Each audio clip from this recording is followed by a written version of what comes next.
Hello BSc 6 same students, BSc final year students.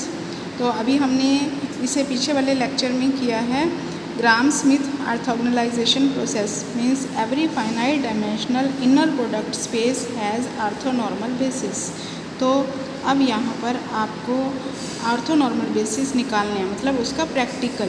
Obtain N orthonormal basis with respect to standard inner product for the subspace of R3 generated by this। उस theorem में हमने U1, U2, UN ये हमने elements लिए थे basis में, V के elements, V के जो बेसिस सेट था उसके एलिमेंट्स लिए थे। अब यहाँ पर V की जगह R3 है और ये उसका प्रैक्टिकल है, इम्प्लीमेंटेशन है। तो इसमें U1, U2, U3 क्या है, ये जो वेक्टर्स दिए हुए हैं आपको, ये वाला वेक्टर 1 0 1 और ये 1 0 -1, ये क्या है, U1, U2, U3 हैं। इससे आपने कंस्ट्रक्ट करने हैं।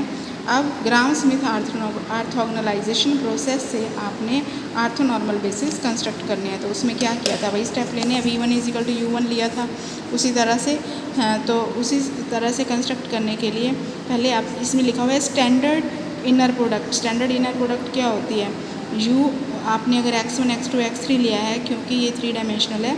V y1, y2, y3 लिया है, बिलोंग्स टू R3।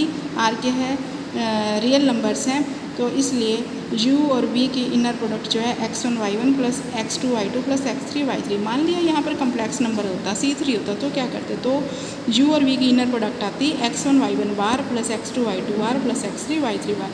तो अब यहाँ पर R3 है, इसलिए आपने ये ले लिया है। तो U1, U2, U3 दिख ही रहा है ना, R3 1 0 1 ये सारे रियल नंबर्स हैं, इनमें से कोई भी कम्प्लेक्स नंबर नहीं है। तो U1, U2, U3 ये दिए हुए हैं। तो नॉर्म ऑफ़ U1 चेक कर लो, norm of U2, norm of U3 ये निकाल लिया हमने।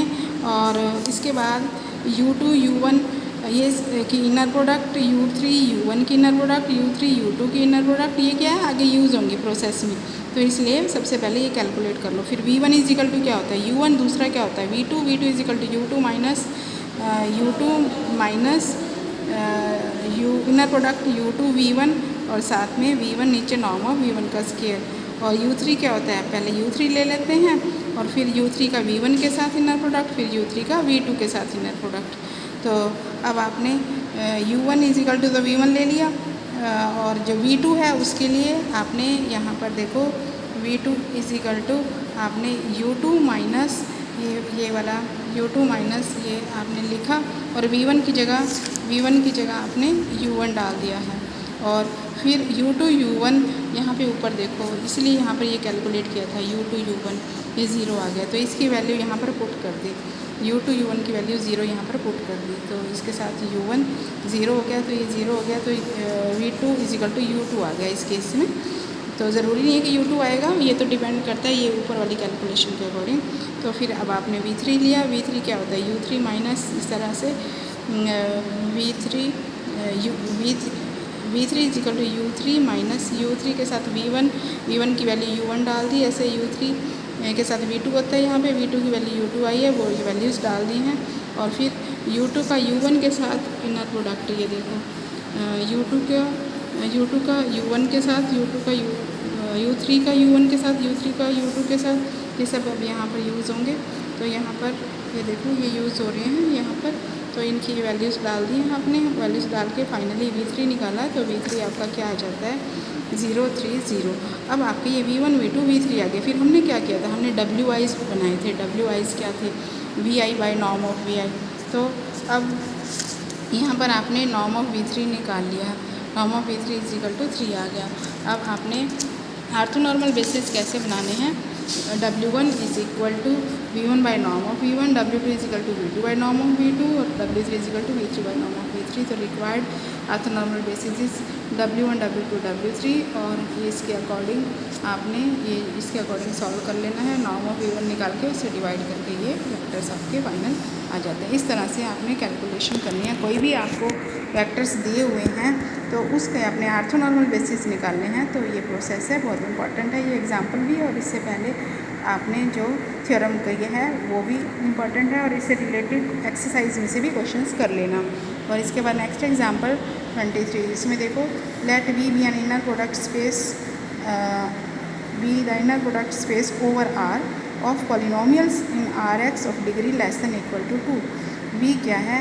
इनर प्रोडक्ट स्पेस है किसका? पॉलिनोमियल्स का। वी में जो एलिमेंट्स होंगे वो कैसे होंगी? पॉलिनोमियल्स होंगी। और कैसी पॉलिनोमियल्स होंगी? Degree less than equal to 2, less than equal to 2 की मतलब क्वाड्रेटिक पॉलिनोमियल्स होंगी। Define an inner product on V as in, क्योंकि इसमें एलिमेंट्स कैसे होंगे? पॉलिनोमियल्स होंगी, इसलिए क्या है, इन प्रोडक्ट कैसे जब डिफाइन करेंगे वी के एलिमेंट्स कैसे होंगे? पॉलिनोमियल की फॉर्म में होंगे। यू वी की बजाय यहाँ पे क्या लिखा है? F X G X it is equal to integral -1 to 1 ऐसे इसकी इनर प्रोडक्ट जो है डिफाइन की हुई है। ये आपको गिवन है, आपको खुद नहीं लिखनी है, ये गिवन है। आपको क्या प्रूव करना है? यहाँ तक आपको गिवन है। फाइंड से पहले find an orthonormal basis of V by Gram Schmidt orthogonalization process. जो भी हमने किया है उस प्रोसेस से आपने ऑर्थोनॉर्मल बेसिस निकालने हैं इसके। तो ऑब्वियसली 1x और x स्क्वायर क्या होंगे? बेसिस ऑफ v होंगे, क्योंकि every element of v can be written as a linear combination of this, इसलिए ये इसके क्या होंगे? बेसिस होंगे। तो u1 is equal to 1, u2 is equal to x और u3 is equal to x square अपन ले लेते हैं, u1 u2 u3। और इससे अभी से हमने v1 v2 v3 जनरेट करने हैं। और उसके लिए अभी हमने पीछे वाले क्वेश्चन में जैसे किया है, norm of u1 square, norm of u2 square, norm of u3 square, u1 की u2 के साथ इनर प्रोडक्ट जो पीछे हमने किया है। पहले हम इनकी नॉर्म्स निकाल लेते हैं। देखो तीनों की नॉर्म्स निकाल ली हैं। ये आप क्योंकि इसकी प्रोसेस में क्या है? इंटीग्रेशन है। ये आप इंटीग्रेशन सिंपल इंटीग्रेशन है, सॉल्व कर लेना। ये इसके डेफिनेट इंटीग्रल है, लिमिट्स पुट करके। किसी को ना आए तो पूछ लेना, वैसे ये सिंपल है, आपने बहुत बार की हुई है 10+2 क्लास में। तो अब u1 is equal to v1 जो हमने पीछे लेना है वही लेना सेम, और v2 is equal to u2 minus इसी तरह से बिल्कुल सेम आप करते जाएंगे। ये सेम जैसे पीछे वाले क्वेश्चन में किया है उसी तरह से जहाँ भी इनर प्रोडक्ट आता है, जैसे ये इनर प्रोडक्ट आ गया, जहाँ भी इनर प्रोडक्ट आता है, ये इनर प्रोडक्ट आ गया, यहाँ पे इनर प्रोडक्ट आ गया, जहाँ भी इनर प्रोडक्ट आया वहाँ पर इनर प्रोडक्ट के लिए आपने ये इंटीग्रल लगाना है। ये डेफिनेशन, ये एफ एक्स जी एक्स, ये डेफिनेशन आपने यूज़ करनी है इनर प्रोडक्ट के लिए, वहाँ पे ये लगा देना है और आपने फाइनली इसको सॉल्व कर लेना है। इस तरह से आपके पास u1 u2 u3 और v1 v2 v3 v2 इसमें भी v2 जो है u2 आ गया है और v3 इसमें आया है x। v3 जो एलिमेंट है वो क्या है? x स्क्वायर माइनस 1/3, क्योंकि ये एलिमेंट भी क्वाड्रेटिक पॉलिनोमियल्स ही आएंगे। तो आगे आपने इसकी नॉर्म निकाल ली है, v1 की, v2 की, v3 की, ये इसकी नॉर्म्स निकाल ली हैं। v3 की नॉर्म, v3 का v3 के साथ इनर प्रोडक्ट के लिए आपको फिर से वही करना है, इंटीग्रल डेफिनेशन लगानी है इनर प्रोडक्ट की, जिससे इनर प्रोडक्ट डिफाइन किया है क्वेश्चन में। तो w1 क्या आएगा finally? v1 by norm of v1, w2 v2 by norm of v2, w3 v3 by norm of v3। तो इस तरह से आपका ये आंसर आ जाता है। तो इम्पॉर्टेंट क्वेश्चन है, कर लेना। और इसके बाद है let v be finite dimension inner product space and w be the subspace of v, then v is equal to w direction, w complement या w ऑर्थोगोनल, और इसका डबल ऑर्थोगोनल लेते हैं तो इक्वल टू w आ जाता है। तो ये मैं आपको नेक्स्ट वीडियो में कराती हूँ।